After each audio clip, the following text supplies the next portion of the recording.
Well, hello, and welcome to another episode of Flatwoods Hunting Adventures. If you follow my channel, you probably know that I have something new. It's in this black box. This is not intended to be an unboxing or anything, but I've been waiting on this since January the 6th, and I am super excited. I've had it about a week and a half. So excited. Great stuff. So, FX, yeah? So inside here, I have my Dynamic Express 600. I wanted to give my viewers an insight as to what it's like with really no modifications, pretty much out of the box. There's a lot of videos out there on the FX platform and both the Panthera and some on the Dynamic. This is a 35 cal. I don't see many in 35 cal. And the reason that I wanted 35 cal is because it's legal for deer hunting in my state of Georgia. So what I have done to it, not a whole lot.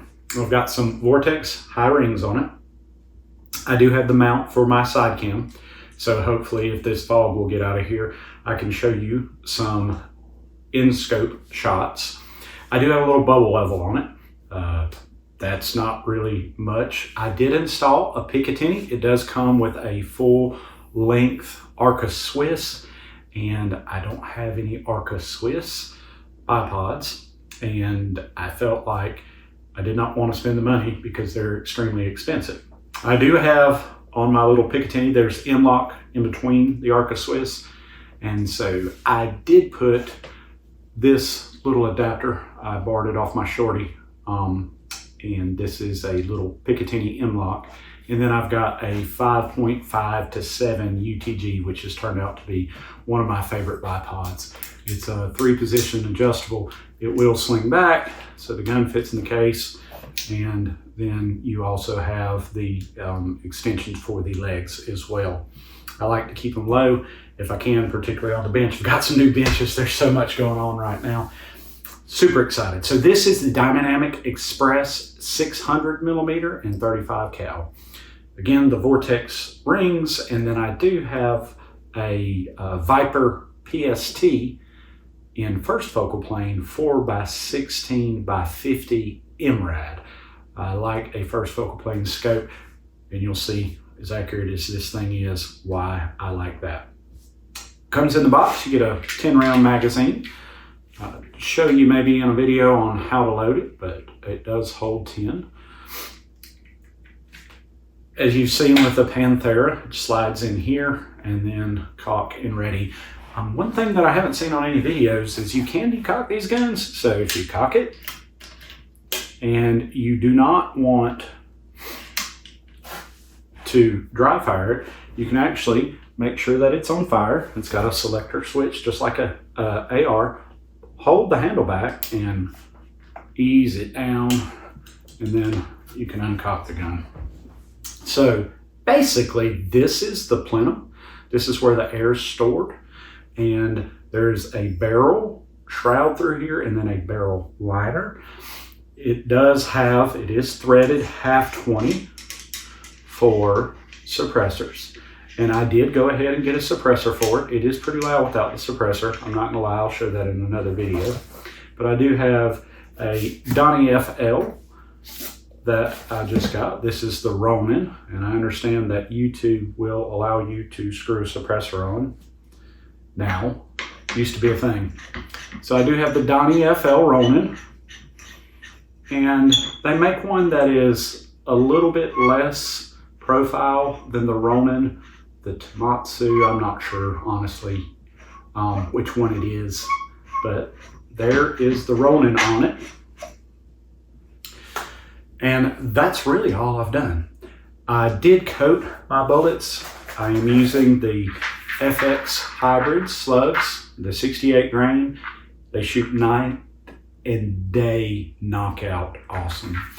I do coat my bullets. As you know, if you follow my channel, I don't like lead in my barrel. So these have been coated with my high-tech coating that I use, and it just keeps me from having to clean the barrel. And so these are coated in green, but these are the FX hybrids. That's what's in my magazine. It's a pretty simple process to load the magazine. I guess while I've got it here, I might as well go ahead and show you. So basically, this little wheel is spring loaded in here.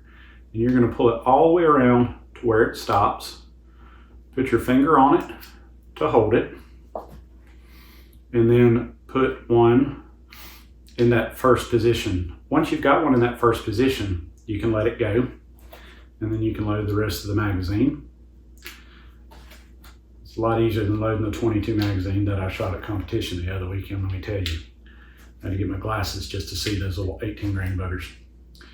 And then once you've loaded 10, and I've only got 7 in here right now,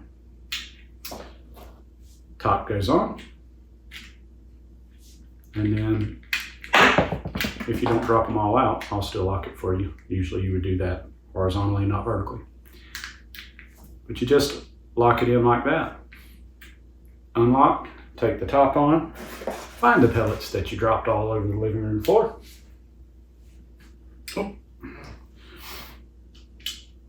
One's floating somewhere, I'll find him in a minute. This time horizontally and it won't fall out. And lock it in. And so, super simple. I'm not going to load one, obviously, because I'm in my living room, but I am going to put the magazine. There's a little slot on the magazine. The magazine comes in from the right side, and you just push it till it's flush. And then if I were to close that right now, it would push one into the chamber, but I'm not going to do that till I get out to the range. So, magazine back out. I am going to decock it. What I really love about this gun, and as you know, I have the Air Force Texan, now not Texans plural, Texan is how one of the ways I funded this gun. I sold my longer one and I still have my carbine length.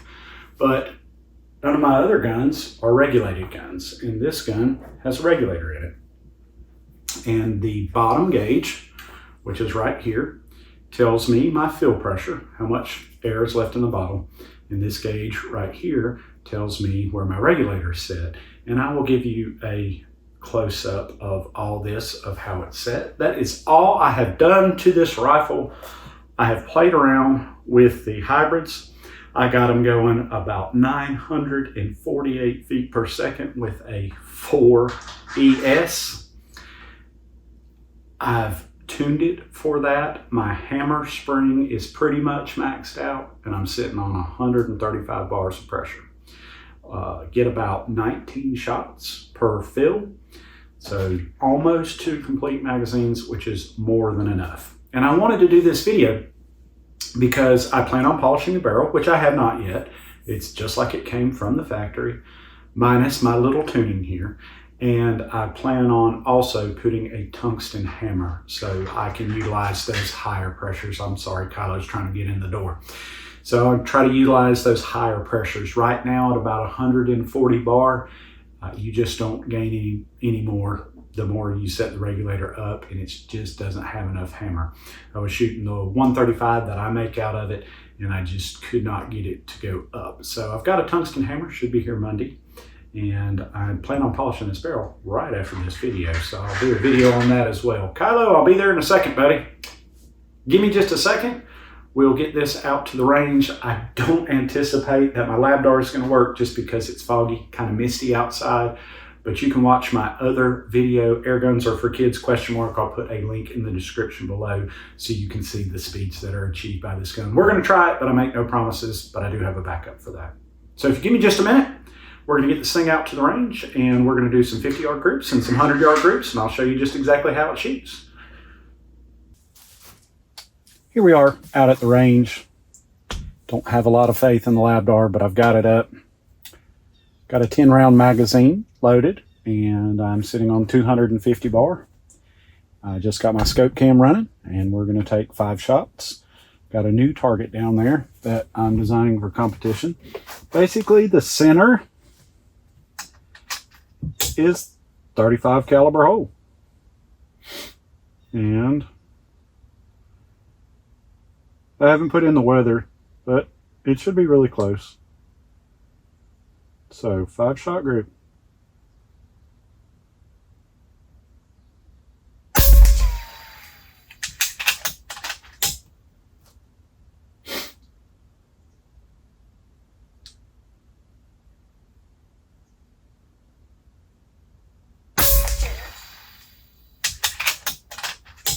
943, 949.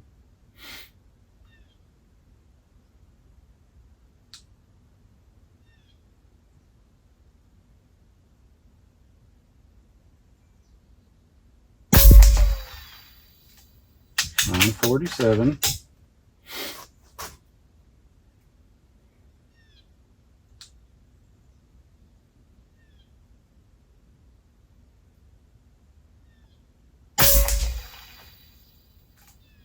$943.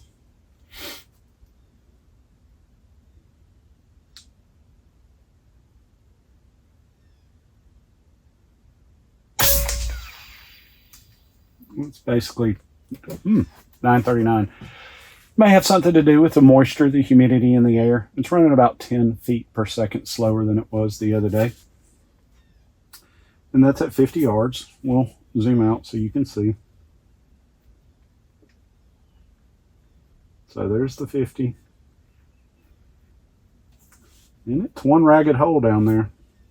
I'm going to do a slight adjustment.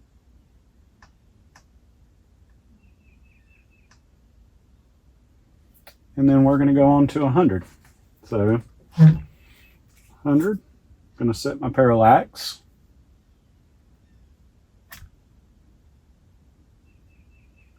Don't believe the numbers on the side of the scope. Use your head to adjust. And so, oh, I must have bumped that pellet a little bit.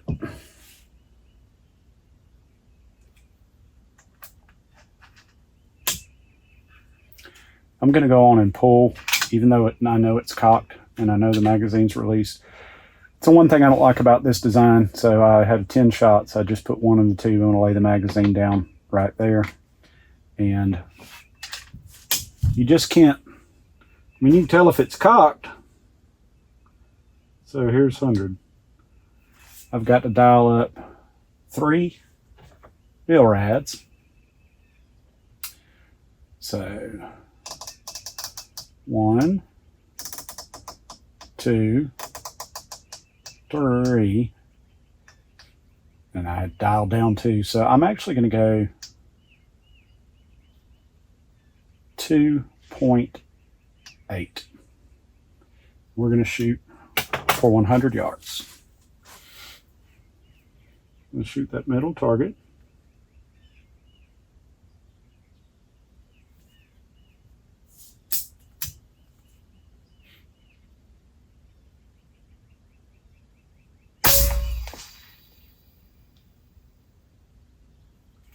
$938. I may have pulled that one. I wasn't quite ready.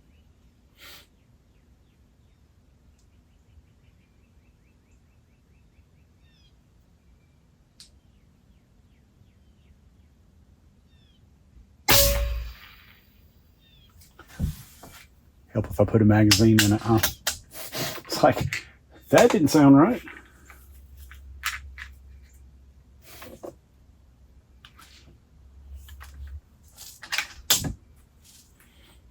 All right, now we're ready.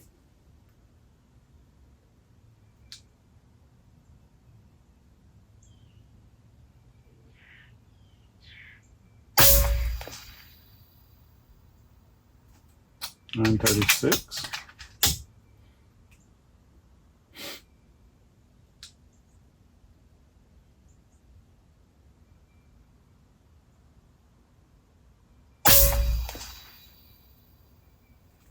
$948.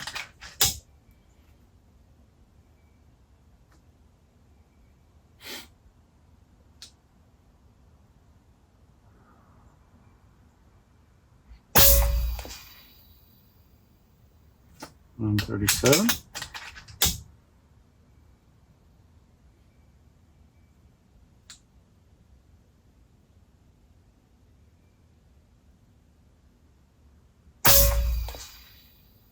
Pull that one a little bit. $934. And that was 10. All right.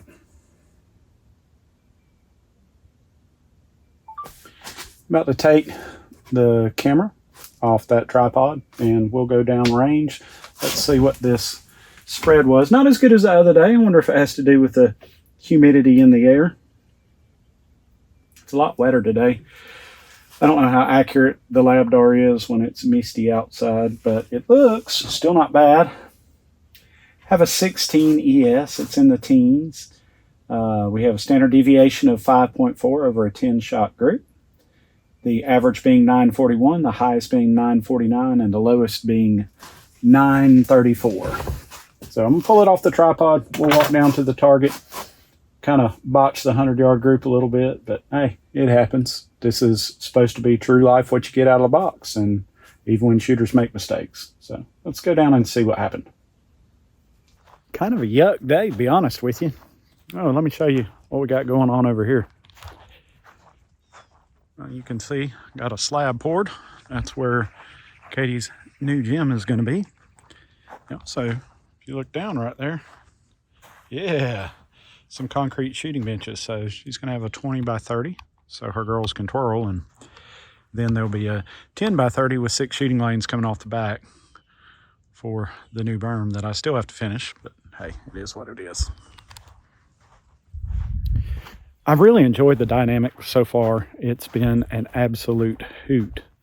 I think if I had it all to do over again, I wouldn't change a thing. Thank you, 912 Airguns, for helping me get a hold of that thing. Try not to trip. It's been quite a ride in 7 days, and I didn't want to just rush it out there, so I've spent a little time with it. I am about to polish the barrel. I mean, not going to do a lot of shooting in this weather today, so might as well go ahead and polish it. Coming up on the 50-yard range, we've got quite a little group down there, I think. Got my Matoyas here.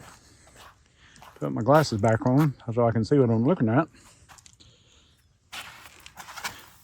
Oh, yeah, that's pretty much a ragged hole.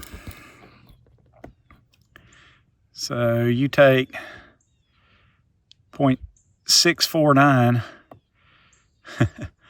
and take 357 from it. That's, wow, that's less than a 0.3 at 50 yards.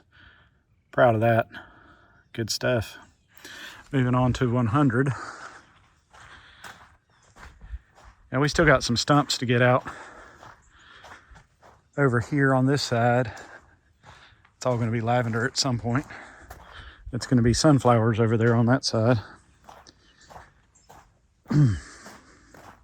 Now, the only thing that didn't come out when we pulled the stumps in this area was that 75-yard gong right there. I'm not too super confident in the 100-yard group. It's really hard to see in that scope. Yeah, I pulled one pretty bad. I think that first one I pulled. I know. I really can't complain with that.